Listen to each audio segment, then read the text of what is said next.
हम देख रहे हैं कोशिका का प्रकार। ठीक है, कोशिका जो है वो कितने प्रकार का होता है। देखो कोशिका जो होते हैं बेसिकली दो प्रकार की कोशिकाएं होती हैं। कोशिका मतलब कि सेल। अभी तक हम लोग क्या क्या पढ़ चुके हैं, तो अभी तक हम लोग पढ़ चुके हैं कि कोशिका किसे कहते हैं, कोशिका की खोज कैसे हुई थी। ठीक है, रॉबर्ट हुक ने 1665 में कोशिका को खोजा था, कैसे खोजा था वो हम लोग पढ़े थे। उसके बाद हम पढ़े थे कि कोशिका जो होता है वो कितने पर उसके कौन कौन से भाग होते हैं। तो उसमें हमने पढ़े थे कि प्रोटोप्लास्ट होता है, ठीक है, और कोशिका भित्ति होता है, कोशिका झिल्ली होता है, और ये सब चीज़ें होती हैं। फिर हमने पढ़े कोशिका सिद्धांत क्या है और किसने दिया था। आज देखते हैं कोशिका कितने प्रकार का हो सकता है। तो कोशिका मुख्यतः जो है दो प्रकार का होता है। कोशिका होता है कितने प्रकार का, दो प्रकार का। एक होता है प्रोकैरियोटिक कोशिका, एक होता है प्रोकैरियोटिक कोशिका। एक कौन होता है, प्रोकैरियोटिक कोशिका, और एक होता है यूकैरियोटिक कोशिका। एक होता है यूकैरियोटिक कोशिका, यूकैरियोटिक कोशिका। तो एक होता है प्रोकैरियोटिक कोशिका और एक होता है यूकैरियोटिक कोशिका। देखो प्रोकैरियोटिक कोशिका कौन होता है, हम देखें तो देखो प्रो मतलब होता है अविकसित। जहाँ भी प्रो शब्द आए तो क्या समझोगे, प्रो मतलब क्या होता है, अविकसित। और यू मतलब होता है विकसित। यू मतलब क्या होता है, बोलो, विकसित। और कैरियोटिक मतलब होता है कोशिका झिल्ली, सॉरी केंद्रक झिल्ली। देखो कैरियो शब्द जो होता है ये कैरियोन से आया है, और कैरियोन का मतलब होता है केंद्रक झिल्ली। कैरियोन मतलब क्या होता है, केंद्रक झिल्ली। तो कैरियोटिक का मतलब क्या हुआ, केंद्रक झिल्ली, केंद्रक झिल्ली। तो जिस कोशिका की केंद्रक झिल्ली अविकसित होती है उसे कहा जाता है प्रोकैरियोटिक कोशिका। दूसरा कौन है, यूकैरियोटिक। देखो वैसे ही इसमें यू से क्या हो जाएगा, विकसित, और कैरियोटिक से क्या हो जाएगा, कैरियोटिक से हो जाएगा केंद्रक झिल्ली। जिसमें केंद्रक झिल्ली विकसित होता है उसको क्या कहा जाता है, यूकैरियोटिक कोशिका।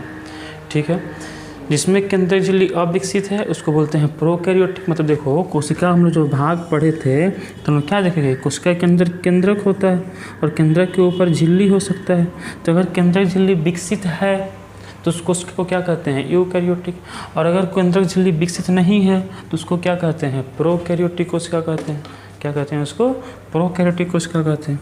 अब इसमें अगर हम देखें तो जो प्रोकैरियोटिक कोशिकाएं होती हैं, प्रोकैरियोटिक कोशिका, इसका उदाहरण पूछा जाएगा कौन कौन से भाग होते हैं यूकैरियोटिक कोशिका में, प्रोकैरियोटिक कोशिका में, मतलब कौन कौन सा उदाहरण है, किसमें किसमें प्रोकैरियोटिक कोशिका देखने को मिलता है। तो प्रोकैरियोटिक कोशिका देखने को मिलता है जीवाणु में, जीवाणु मतलब बैक्टीरिया। और किसमें, तो जीवाणु में और देखने को मिलता है नील हरित शैवाल। जो नील हरित शैवाल होते हैं, ब्लू ग्रीन अलगी, ठीक है, उनमें देखने को मिलता है प्रोकैरियोटिक कोशिका। और किसमें होता है, तो माइकोप्लाज्मा। याद है माइकोप्लाज्मा, क्या पढ़े थे हम लोग, इसमें छोटी कोशिकाएं जो होती हैं वो कौन होती हैं, माइकोप्लाज्मा होती हैं। छोटी छोटी कोशिकाएं जो होती हैं, इसमें इसका साइज जो है 0.3 से 0.1 से इसका साइज़ होता है 0.1 से 3.0 माइक्रोमीटर के बीच का। ठीक है, तो जीवाणु, नील हरित शैवाल और माइकोप्लाज्मा ये सब आता है किसमें, प्रोकैरियोटिक कोशिका में आता है। ठीक है, और इसके अलावा देखो हम लोग अगर देखें तो जितना भी जीवित चीज़ धरती पर है, कितना है, 17 लाख लगभग जीवित चीज़ धरती पर है। इसमें कि सभी जीवित चीज़ों को जो है 5 समूहों में बांटा गया है। 5 समूह कौन कौन से हैं, 5 समूह हैं, मोनेरा, और कौन है, प्रोटिस्टा, और कौन है, कवक, और कौन है, पादप, और कौन है, जंतु। तो मोनेरा, प्रोटिस्टा, कवक, पादप और जंतु, ये 5 समूह में सभी जीवित चीज़ों को बांटा गया है। जिसमें से मोनेरा में केवल जीवाणु आते हैं, मतलब कि मोनेरा जो है इसमें केवल क्या आता है, जीवाणु। और सभी जीवाणु कैसे हैं, प्रोकैरियोटिक। सभी जीवाणु कैसे हैं, प्रोकैरियोटिक। और ये जो 4 समूह हैं इसमें आते हैं यूकैरियोटिक। इसमें कौन आता है, यूकैरियोटिक। मतलब यूकैरियोटिक अगर कोई पूछे बताइए यूकैरियोटिक का उदाहरण क्या क्या होगा, तो ये हो जाएगा आपको प्रोटिस्टा, और क्या हो जाएगा कवक, और क्या हो जाएगा पादप, और क्या हो जाएगा जंतु। तो ये सब क्या हो जाएगा यूकैरियोटिक कोशिका। और जीवाणु, नील हरित शैवाल और माइकोप्लाज्मा क्या हो जाएगा प्रोकैरियोटिक कोशिका हो जाएगा। ठीक है, तो ये कोशिका दो प्रकार, मतलब कोशिका दो प्रकार के पाए जाते हैं, एक होता है प्रोकैरियोटिक, एक होता है यूकैरियोटिक। बताइए हमारे अंदर कौन सी कोशिका है, हम लोग के अंदर मनुष्य में कौन सी कोशिका होती है, प्रोकैरियोटिक या यूकैरियोटिक। यूकैरियोटिक होता है क्योंकि हम लोग इसमें आते हैं, जंतु में आते हैं, और जंतु में यूकैरियोटिक कोशिका होता है। प्रोकैरियोटिक कोशिका कुछ ही में होता है, किसमें किसमें होता है, तो जीवाणु में होता है, नील हरित शैवाल में होता है और माइकोप्लाज्मा में होता है। इनको छोड़ दिया जाए तो सभी में, नील हरित शैवाल का एक और नाम होता है, इनको साइनोबैक्टीरिया भी कहा जाता है। क्या कहा जाता है इनको, साइनोबैक्टीरिया। तो जीवाणु, साइनोबैक्टीरिया और माइकोप्लाज्मा ये प्रोकैरियोटिक कोशिका हैं, और बाकी जितने भी हैं प्रोटिस्टा, कवक, पादप और जंतु ये होते हैं यूकैरियोटिक कोशिका। इसको आप लिख लेंगे, लिख लिए इसको, वीडियो को पॉज कीजिए और इसको लिख लीजिए कि वैसी कोशिकाएं जिसमें केंद्रक झिल्ली अविकसित होती हैं उन्हें कहा जाता है प्रोकैरियोटिक, और जिसमें केंद्रक झिल्ली विकसित होती है उसे कहा जाता है यूकैरियोटिक। और अंतर अगर लिखना चाहें तो हम लिख सकते हैं कि प्रोकैरियोटिक कोशिकाएं जो हैं ये बहुत तेज़ी से विभाजित होती हैं, बहुत तेज़ी से, मतलब उसकी तुलना में बहुत तेज़ी से ये क्या होती हैं, विभाजित होती हैं। और अगर हम देखें तो लिखना चाहेंगे कि प्रोकैरियोटिक कोशिकाएं छोटी होती हैं, यूकैरियोटिक कोशिका की तुलना में ये कैसी होती हैं, छोटी होती हैं। अब जो यहाँ लिख रहे हैं इसका उल्टा यहाँ पर हो जाएगा, यूकैरियोटिक कोशिका तेज़ी से विभाजित नहीं होती है, धीरे धीरे विभाजित होती है इसकी तुलना में। उसके अलावा ये छोटा होता है तो ये बड़ा होता है। उसके अलावा प्रोकैरियोटिक को जितना भी उस इन कोशिका का भाग लिखवाए हुए थे, ठीक है, कौन कौन भाग लिखवाए थे, तो केंद्रक झिल्ली, केंद्रक था, माइटोकॉन्ड्रिया था, गोल्जी उपकरण था, अंतर्द्रव्य जालिका था, लाइसोसोम था, रसधानी था। ये सब जो है प्रोकैरियोटिक में नहीं मिलता है। प्रोकैरियोटिक में केवल और केवल राइबोसोम ही इकलौता ऐसा कोशिकांग है जो प्रोकैरियोटिक और यूकैरियोटिक दोनों में मिलता है। बाकी सब जो है केवल यूकैरियोटिक में मिलते हैं, प्रोकैरियोटिक में नहीं मिलते हैं। चलो इसमें एक काम करते हैं, आपको हम ये सब लिख लिए से पहले प्रोकैरियोटिक कोशिका हम तो और विस्तार से बात करते हैं, ठीक है, फिर हम लोग यूकैरियोटिक कोशिका की बात करेंगे। लिख लिए थे इसको, देखिए नोट्स बनाते जाइए तभी फ़ायदा करेगा, नोट्स जो है बनाते रहो। तो हम लोग प्रोकैरियोटिक कोशिका के बारे में जान लिए, अब हम लोग प्रोसेस और विस्तार से देखेंगे प्रोकैरियोटिक कोशिका को।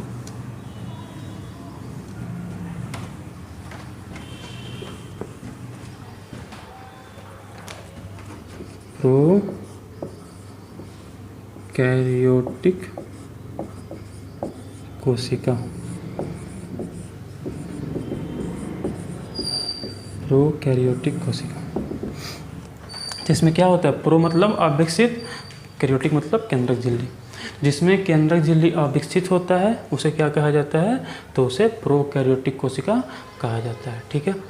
और अगर हम बात करें तो हम कह सकते हैं कि कोशिकाएं छोटी होती हैं यूकैरियोटिक कोशिका की तुलना में। उसके लिए इसका उदाहरण हम बता दिए कि कौन कौन होता है। इसका उदाहरण होता है जीवाणु, मतलब किसकी कोशिकाएं प्रोकैरियोटिक होती हैं, तो जीवाणु की, और किसकी, नील हरित शैवाल की, नील हरित शैवाल, और किसकी, माइकोप्लाज्मा की, माइकोप्लाज्मा। तो यही तीन ऐसे हैं जिनकी कोशिकाएं कैसी होती हैं, प्रोकैरियोटिक।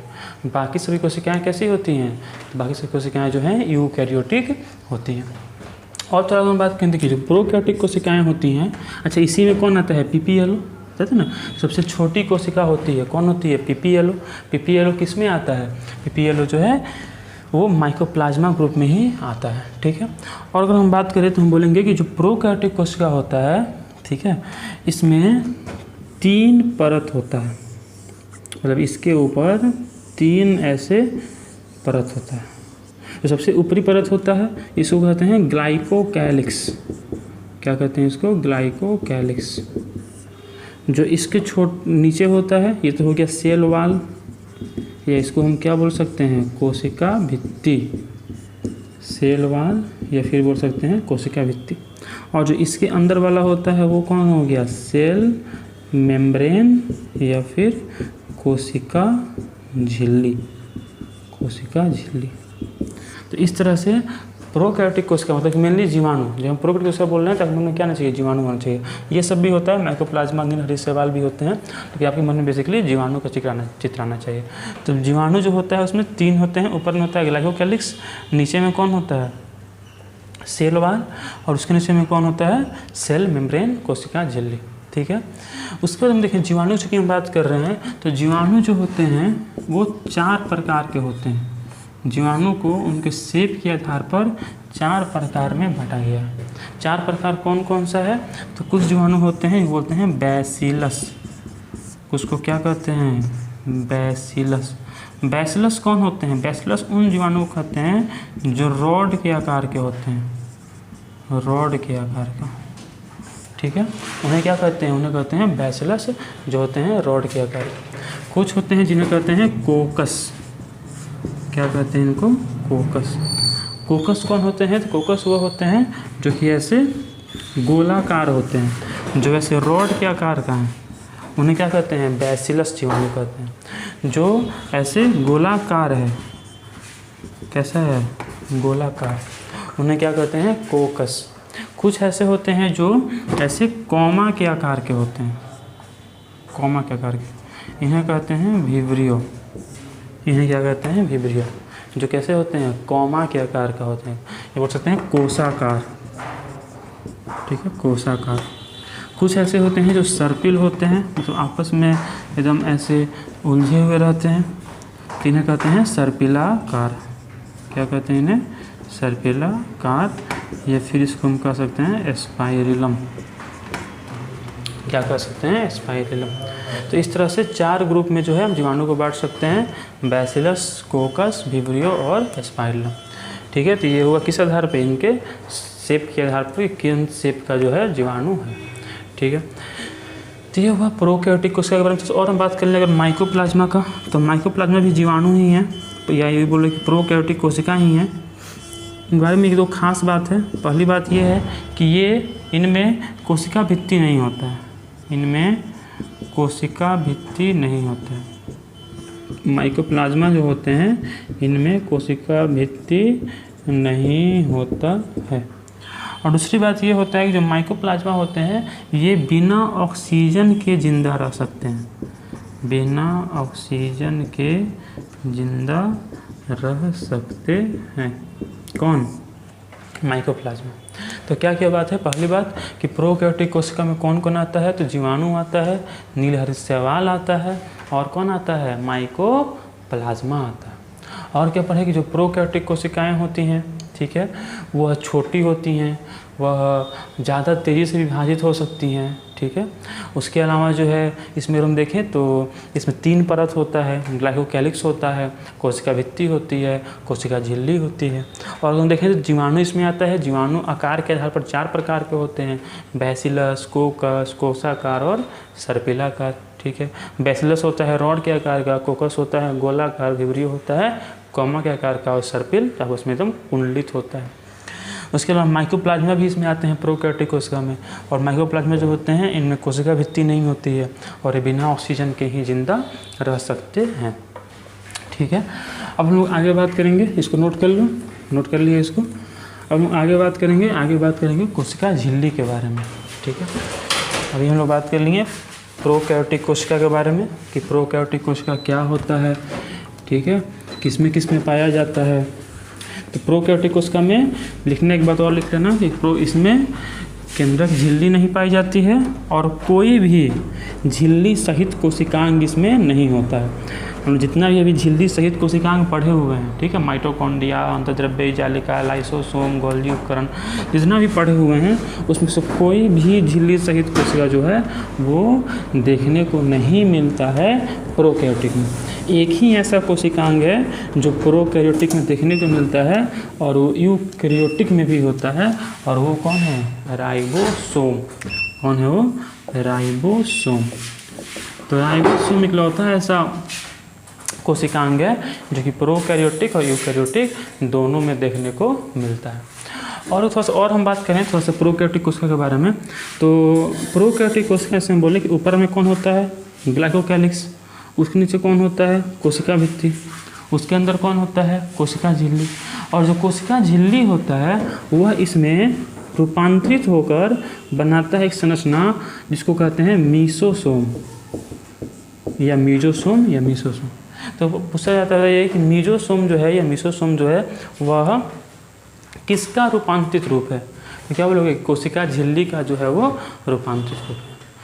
जो मीसोसोम होता है वह कोशिका झिल्ली का रूपांतरित रूप होता है। और मीसोसोम का काम क्या होता है? इसका काम ये होता है कि ये जो है कोशिका भित्ति के निर्माण में मदद करता है, कोशिका भित्ति के निर्माण में मदद करता है। और जो है मीसोसोम ये जो माइटोकॉन्ड्रिया का काम है वो इसमें होता है। माइटोकॉन्ड्रिया में क्या होता है? श्वसन। जो श्वसन की प्रक्रिया है वो कहाँ होता है? माइटोकॉन्ड्रिया में होता है। जो वायवीय श्वसन होता है वो कहाँ होता है? माइटोकॉन्ड्रिया में। और यहाँ पर मीसोसोम में ही क्या होता है? वायवीय श्वसन। तो जो वायवीय श्वसन की प्रक्रिया है ये भी कहाँ होता है? मीसोसोम में ही होता है। ठीक है, इतना बात लिख लिए कि मीसोसोम कोशिका झिल्ली का ही रूपांतरित रूप है, जिसमें कि जो कि कोशिका भित्ति का निर्माण करता है, कुछ श्रवण का काम करता है, श्रवण का कुछ चीज़ों को निकालने का काम करता है, और इसके अलावा जो है ये श्वसन का भी कार्य करता है। अब हम लोग आगे पढ़ेंगे कोशिका झिल्ली के बारे में। कोशिका झिल्ली जो कि लगभग सभी कोशिकाओं में होता है, लगभग क्या सभी कोशिकाओं में होता है, कोशिका भित्ति सब में नहीं होता है ना। ग्लाइक्स अभी जो हम लोग पढ़े हैं ग्लाइकोकैलिक्स ये भी सब में नहीं होता है, लेकिन जो कोशिका झिल्ली होता है, जो सेल मेम्ब्रेन होता है, ये सभी कोशिकाओं में होता है। सभी तरह की कोशिकाओं में जो है कोशिका झिल्ली देखने को मिल जाता है। ठीक है, कोशिका झिल्ली के बारे में बात करें तो कोशिका झिल्ली का कुछ और पारिभाषिक शब्द होता है, साइनोनिम होते हैं। जैसे किसी को बोलते हैं प्लाज्मा झिल्ली। कोशिका झिल्ली को ही क्या कहा जाता है? प्लाज्मा झिल्ली या प्लाज्मा मेम्ब्रेन में किसको कहते हैं? कोशिका झिल्ली को कहते हैं। और अगर हम देखें तो जो प्लाज्मा लेमा भी कोशिका झिल्ली को ही कहा जाता है। कोशिका झिल्ली जो होता है, अगर इसका हम थोड़ा सा देखें घटक कि ये किन किन चीज़ों से बना होता है, कोशिका झिल्ली के घटक किसमें क्या क्या होता है, तो इसमें होता है प्रोटीन। कोशिका झिल्ली में क्या होता है? प्रोटीन। इसमें होता है लिपिड, और इसमें होता है कार्बोहाइड्रेट, और इसमें क्या होता है? कार्बोहाइड्रेट। प्रोटीन कितना होता है? इसमें प्रोटीन होता है लगभग 52 से 70%।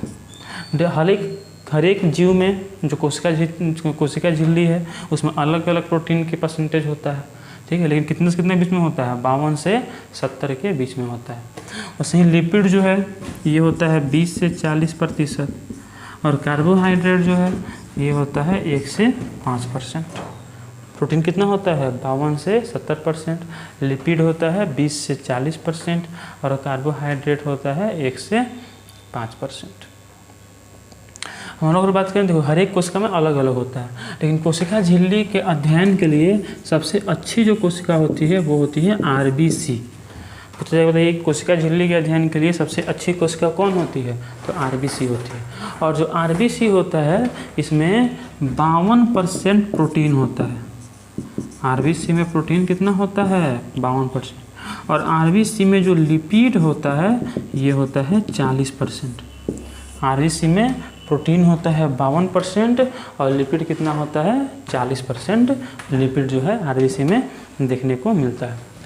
ठीक है, और सर हम बात करें अगर तो कोशिका झिल्ली में जो प्रोटीन होते हैं इसको हम बोल सकते हैं कि दो तरह के प्रोटीन होते हैं, एक आंतरिक प्रोटीन होते हैं और एक बाहरी प्रोटीन होते हैं। ठीक है, आंतरिक प्रोटीन लगभग इसमें 70% होते हैं और बाहरी प्रोटीन इसमें 30% होते हैं। अब देखो कोशिका झिल्ली में हमको मालूम है कि ये चीज़ें होती हैं, प्रोटीन होता है, लिपिड होता है और कार्बोहाइड्रेट होता है। तो ये तीनों का सजावट कैसा होता है? तीनों आखिर कैसे सजे होते हैं? तो कोशिका झिल्ली का जो एक मॉडल है वो दिया गया सिंगर एवं निकोलसन के द्वारा। सिंगर एवं निकोलसन के द्वारा मॉडल दिया गया, और कब दिया गया? 1972 में। सिंगर और निकोलसन ने 1872 में सिंगर और निकोलसन ने एक मॉडल दिया कि किस तरह का जो है दिखता है कोशिका झिल्ली। कोशिका झिल्ली में जो संरचनाएं हैं, प्रोटीन है, लिपिड है, कार्बोहाइड्रेट है, उसकी संरचनाएं किस प्रकार से होती हैं। तो इन्होंने बोला कि प्रोटीन जो है वो प्रोटीन का 2 परत इसके ऊपर और नीचे होता है, ठीक है। और ये जो परत होती है इनकी मोटाई होती है 20 एंगस्ट्रम। कितनी मोटाई होती है इसकी? 20 एंगस्ट्रम। और लिपिड का 2 स्तर, लिपिड का 2 लेयर जो है वह बीच में होता है। तो समझो कि लिपिड दिखता कैसा है। देखो लिपिड जो होता है इसकी संरचना कुछ ऐसी होती है, उसमें एक सिर होता है और एक पूंछ होता है। इसमें लिपिड में ये इसका हेड है, जो इसका हेड होता है ये क्या है? इसका सिर, हेड, और ये है इसका टेल मतलब कि पूंछ। ये क्या है? इसका पूंछ। तो जो सिर होता है लिपिड का ये होता है हाइड्रोफिलिक। कैसा होता है ये? हाइड्रोफिलिक। मतलब देखो हाइड्रोफिलिक का क्या मतलब हुआ? तो हाइड्रो मतलब होता है पानी, हाइड्रो मतलब क्या होता है? पानी, और फिलिक मतलब होता है लगाव। तो इस सिरे को जो है पानी से लगाव है, इसको क्या बोलते हैं? हाइड्रोफिलिक। और जो ये सिरा है इसको पानी से नफरत है, जो पूंछ है इसको पानी से नफरत है, और इसको बोलते हैं हाइड्रोफोबिक। ये क्या है? ये है हाइड्रोफोबिक, ठीक है। तो ये सिर कैसा है इसका? हाइड्रोफिलिक। देखो 2 शब्द होता है, एक होता है फिलिया, एक होता है फोबिया। अगर किसी चीज़ से लगाव है, ठीक है, स्नेह है, तो उसको बोलते हैं फिलिया। और अगर किसी चीज़ से डर है, नफ़रत है, उसको बोलते हैं फोबिया। जैसे कि देखो नॉर्मल डर या नॉर्मल जो है लगाव के लिए फिलिया और फोबिया शब्द यूज़ नहीं किया जाता है।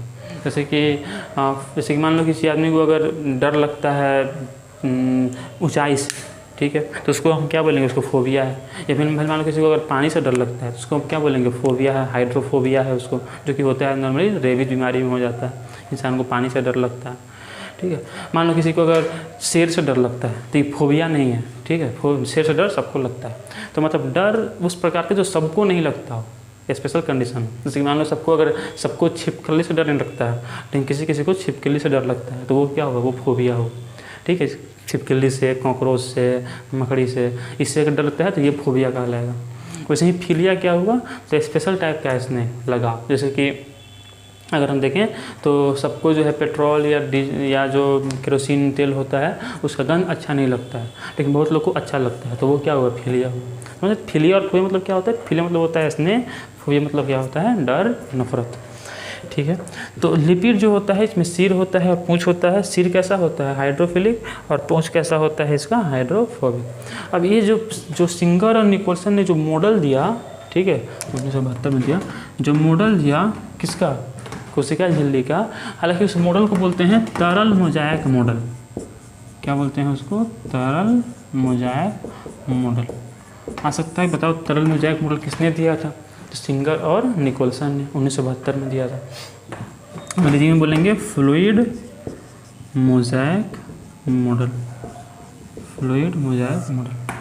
इस मॉडल में उन्होंने क्या किया कि प्रोटीन जो है ऊपर नीचे 2 स्तर होता है, अब बीच में इसका लिपिड का स्तर होता है। लिपिड का कितना स्तर होता है? 2 स्तर होता है।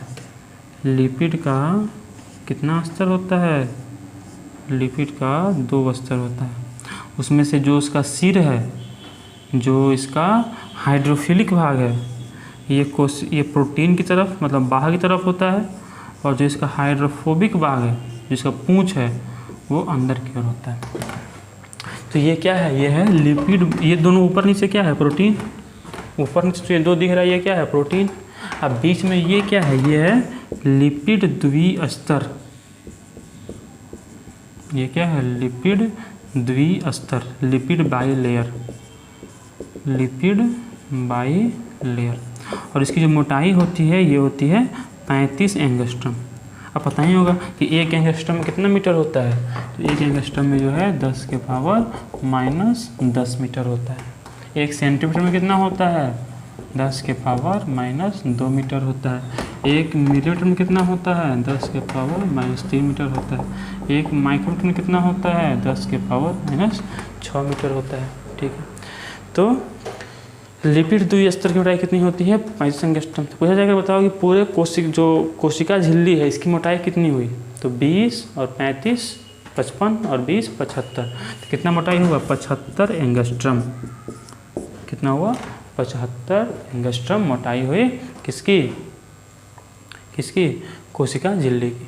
देखो क्या क्या देखें कि कोशिका झिल्ली जो है ये लगभग सब में पाया जाता है। जंतु कोशिका में 1 नंबर पर पाया जाता है, तो सबसे ऊपर कोशिका झिल्ली ही होता है।